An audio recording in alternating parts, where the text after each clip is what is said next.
don't really have a good answer on solution. I mean, ideally, the solution would be the two-state solution. Everybody says that. That's the only solution I can think of. The problem is the Israeli establishment is dead set against it, and the U.S. establishment seems to be dead set against it as well. And the American establishment, I'm not just talking about the government, but the whole foreign policy establishment, mouths the two-state solution, but everything they're doing is against the two-state solution. The bottom line is the United States, in the 1970s under Nixon, began the process of using Israel as a proxy for American power. The idea was, again, Nixon realized that the public would not stand for any further U.S. projections of power using U.S. troops. The public wouldn't allow that. So instead, Nixon tried to find other countries who would fight for American interests.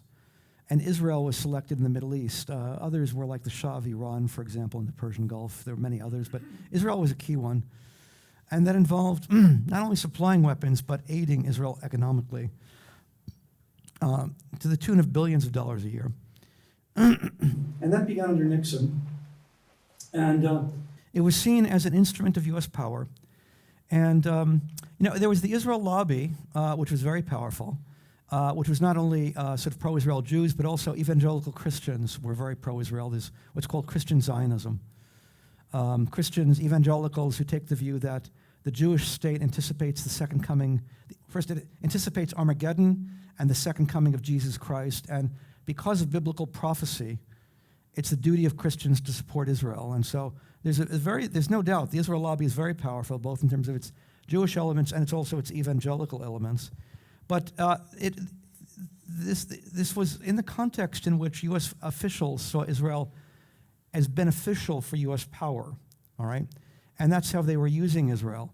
I think over time, you've had the Israelization, as I said, of U.S. foreign policy and the ideology that, the Israelis know what they're doing and they should teach us how to do it, has really sort of permeated the whole U.S. foreign policy establishment. And there's some debate, and we've seen it by leading figures, including people like John Mearsheimer and Jeffrey Sachs and others, as to whether or not America supports Israel due to the Israel lobby, or if the Israel lobby is superfluous and that Israel basically is an instrument of American power. American officials see Israel as a great way to advance American power. That let Israel fight the Iranians, let Israel fight hostile interests in the Middle East. They can do it for us.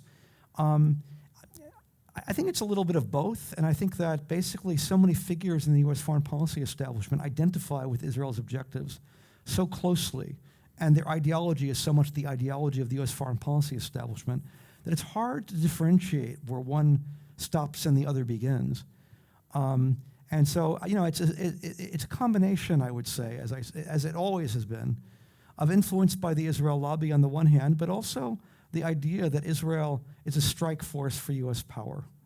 And that's one of the reasons we're having one war after another, one vicious, horrible war after another in the Middle East. That's why.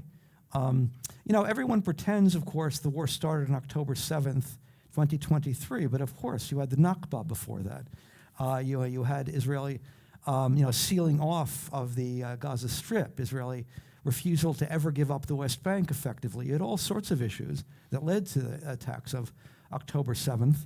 And, there's something of a taboo about discussing that. I think it's not quite as bad as with Ukraine because you are getting demonstrations on university campuses, including my own, relating to that issue. But generally speaking, the media and public discussion remains firmly in Israel's camp. And I think we can say whoever wins the presidency, whether it be Harris or it be Trump, I don't see any real change in U.S. foreign policy coming, and I have no idea how this will play out.